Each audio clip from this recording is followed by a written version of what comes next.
I hope my bro has a multimedia corporation soon, man.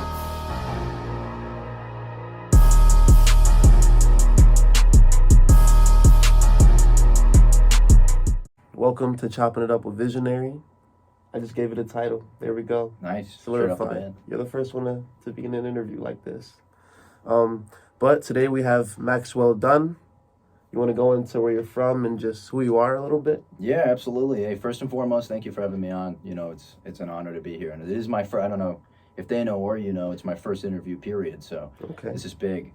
So I'm from initially born in Boston, Massachusetts, and I spent my first maybe 2 years of my life in Winthrop, Massachusetts, a suburb just outside of East Boston. But I grew up mainly in Arlington, Massachusetts, so a small suburb kind of outside of Cambridge, you know, maybe 30 minutes away from Boston. Okay.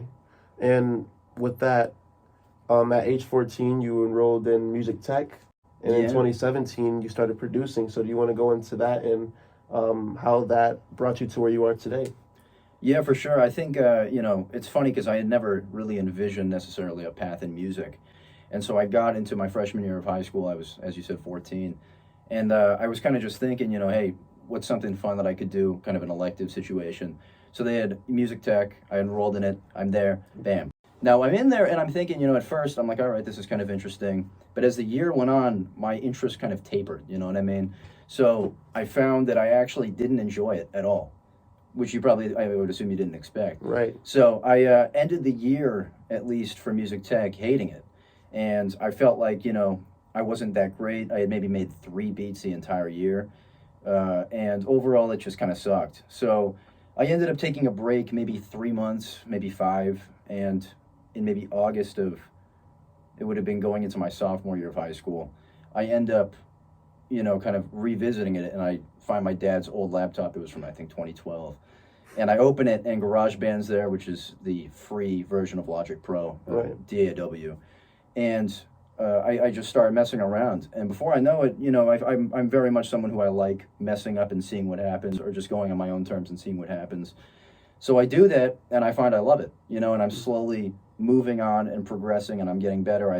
When I first started off, I was god awful, I think as anybody is in their field, and I think maybe by 2 years later, I began to really start to kind of curate some beats, as well as maybe get more of a feel for who I was as a producer.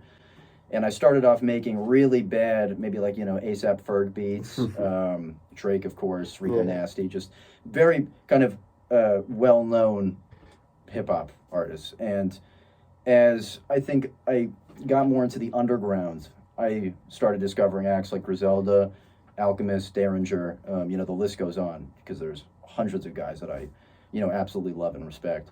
And I started just falling in love with that style. And as I did, I started making beats to, get accustomed to that style. Alchemist is my favorite producer, period. I don't think I'll ever touch him. I don't ever want to touch him.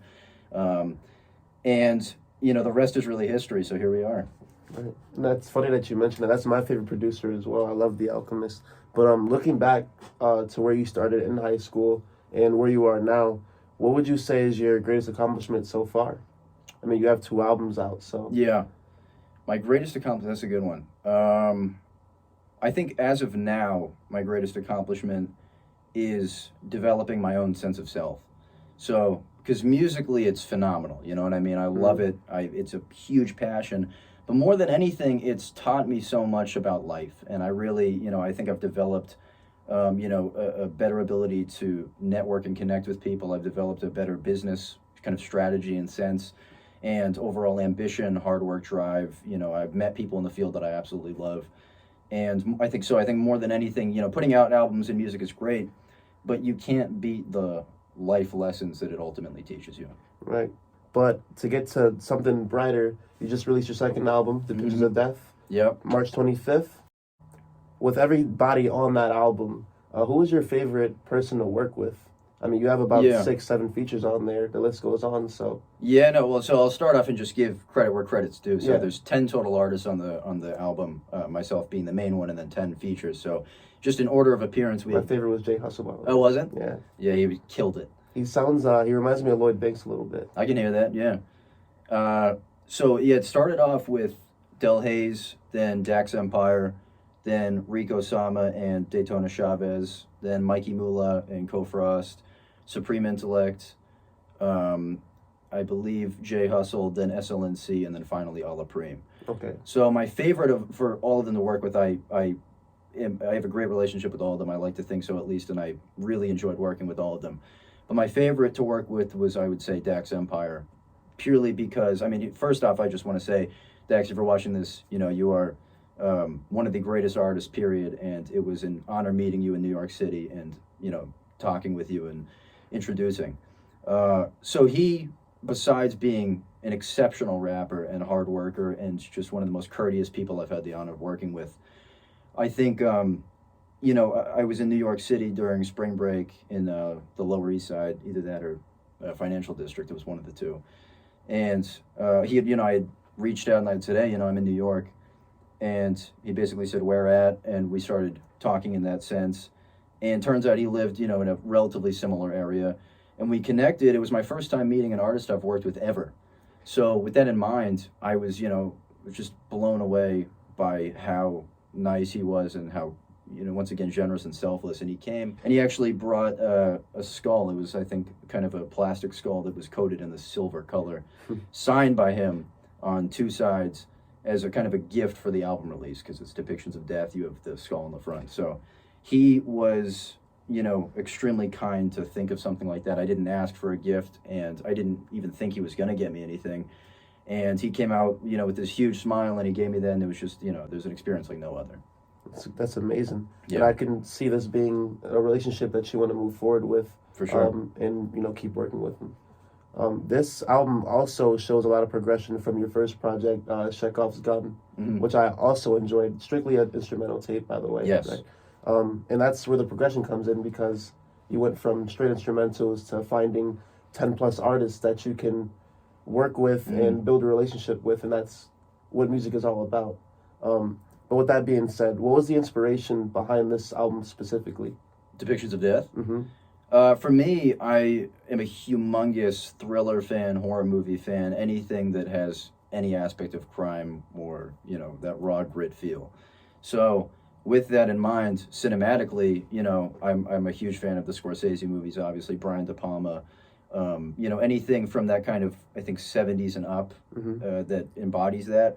So I wanted to kind of transform that into an audible form, something obviously being music. And I love the underground hip-hop community, especially the East Coast, New York, Massachusetts, kind of New England style. And I said, I was thinking, I was in my room actually, I was just thinking, hey, I only can think of maybe 2 albums in the underground that fully 100% are dark and gritty. And there's tons of them that have those songs, or maybe songs interlaced with soulful beats, or old school 90s samples beats, whatever it may be. But the full thing to just be every song after another, destructive and in your face. So I kind of thought about that, and I said, I want to do something of that nature. And once again, I want to be clear, I'm not at all starting that. I've heard it before, it's been done. But to kind of add my own flavor on that and bring on guys who I think really represent that feel. So for me, there was nothing specifically, right? There wasn't like had some big experience that revolutionized that. Yeah. But it was more so the embodiment or the aesthetic of that dark feel.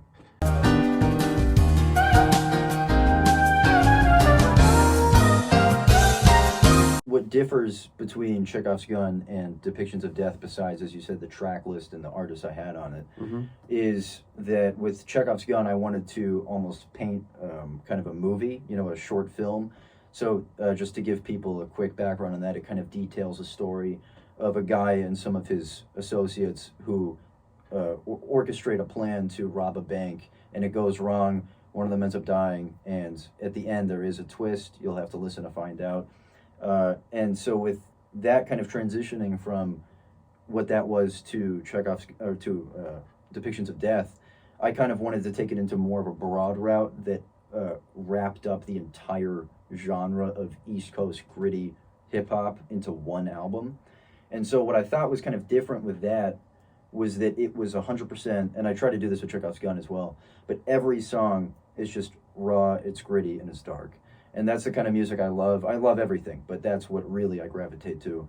And I wanted to do that without any soul beats in between, or without any, just kind of any old school sample in between, other than dark. So that was, I would say, the inspiration, just that, and anything cinematic around that. I sprinkled in some, movie clips and audio from movies that I love. So I think that enhanced it too. And to provide that feeling to people that may really enjoy your beats, do you want to maybe release a instrumental version of this album?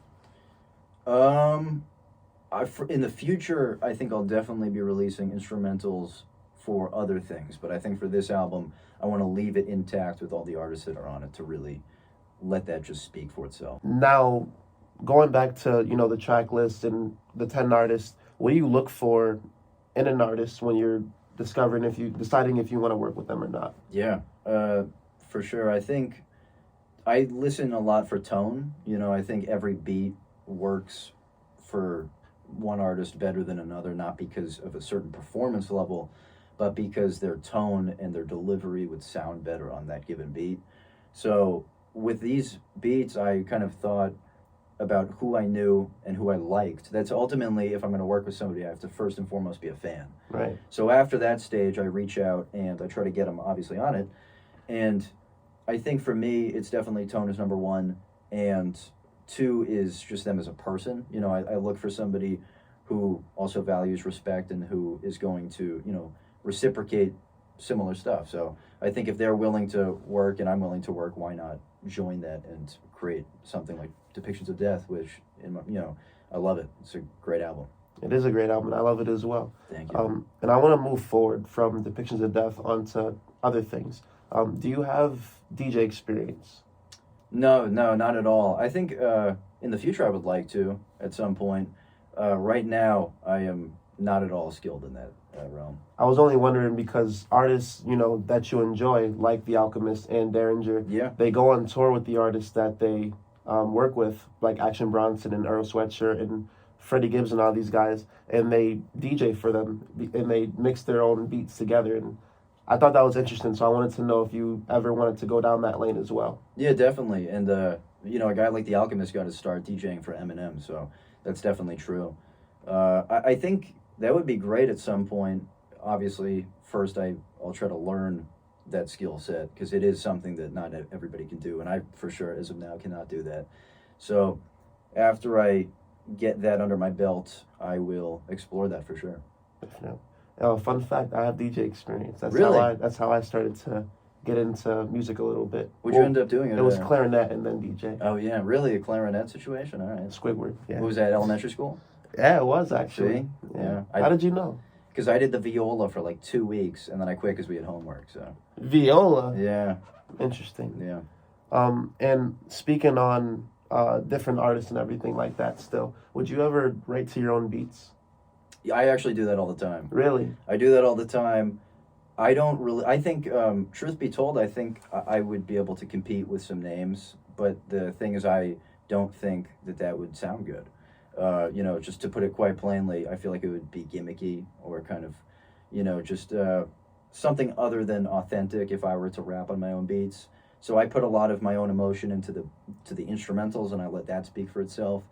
As far as my voice, that would be another story. So, maybe one day for fun. But yeah, I freestyle all the time on it. In my notes app, you can see loads of lyrics to my own beats. So yeah. We're in Visionaries Hot Seat. You're either going to know the answers, or you're simply going to be stuck not knowing. But we have 5 seconds to answer each question. You ready? Yeah, hit me. Gotcha. So we're going to start in the mob realm. So, in terms of film or movies, or not film or movies, films or shows, what mob film or show would you dedicate an album to? An album, too, that I would actually love to do is Bronx Tale, which is my favorite mob film of all time. And then I would say if I had to do a show, the only one I can think of, which is also my favorite show of all time, is The Sopranos. So those two for sure. That's up there for me, too. Yeah. Favorite Sopranos character? Christopher Moltisanti. Okay. Who dressed better, Battle of the Tonys, Tony Soprano or Tony Montana? Yeah, I was thinking about this recently, and I would say Tony Soprano, just, because throughout the show you see a little more of his wardrobe, I think. Okay. In terms of production style, The Alchemist or Derringer? I would say The Alchemist, because he beats out anybody in my eyes, but I love Derringer as well. Okay. In terms of lyricism, Jadakiss or Raekwon? I would do Raekwon just because I'm a big Wu-Tang guy, and the locks I'm still kind of getting accustomed to, so Okay. little by little. Did you watch their live? Yeah, you versus mean the Dipset? battle? Yeah. Yeah. I thought Dipset won, but everybody was saying the locks won, so I guess I think my guess is I'm wrong, and that's okay because those two I don't listen to a whole lot. You're wrong, man. That's like Jorge Masvidal knocking out Ben Askren. Yeah. They did them dirty. But back to the hot seat. So on your Spotify, you have 868 streams, 159 listeners, and listened to in 14 different countries. Which one of those countries would you travel to first? First I might do Lithuania, actually, just because that's where a lot of my ethnic background is from. Okay. So that first, and then maybe something like Italy or France I would love to as well. It's amazing. And you get a call. You have to produce for one of these two artists. Who do you produce for? Westside Gunn or Benny the Butcher? I would do Benny just because he's one of my favorite rappers of all time, and I feel like his versatility outmatches most people. And I love Westside Gunn too because every Griselda member is phenomenal, but Benny takes the cake. Gotcha. Well, you survived the hot seat. You were very calm and composed, and I give you 100% credit for that. But you're a freshman in college right now, so what do you aspire to accomplish within the next 3 years? Yeah, I think during college I would love to continue to work on my business path and career path, which is PR or creative direction, that kind of realm, so marketing, communications. And outside of that, I would love to have that apply to music, because ultimately, if I can make a living off of that, that would be more than anything. And then after those 3 years, Boston, New York, one of those, here I come. So fingers crossed. All right.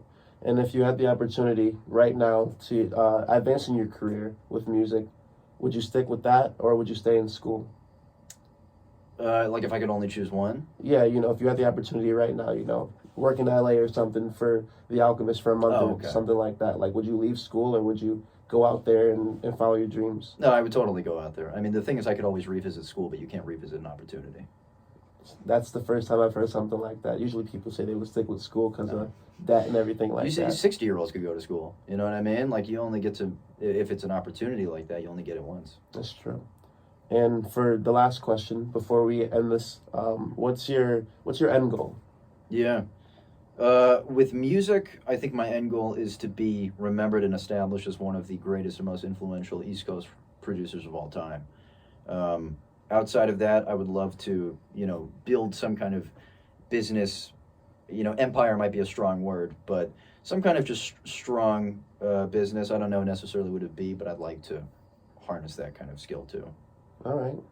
Well, that's Chopping It Up with Visionary today. Do you have any last words before we wrap this up? Yeah, I think I'll have some more stuff on the way for the rest of the year, so stay tuned. I won't spill the beans on that quite yet because I have certain things lined up that I need to keep quiet. But, up until that, just if you guys keep streaming and keep listening or just even, watching, that means the world. So I appreciate that and continue to do whatever you feel like doing. And Mike, thank you for having me on the show. Of course, I really do appreciate it. I appreciate having you today. Thank you, sir. It's been Chopping It Up with Visionary.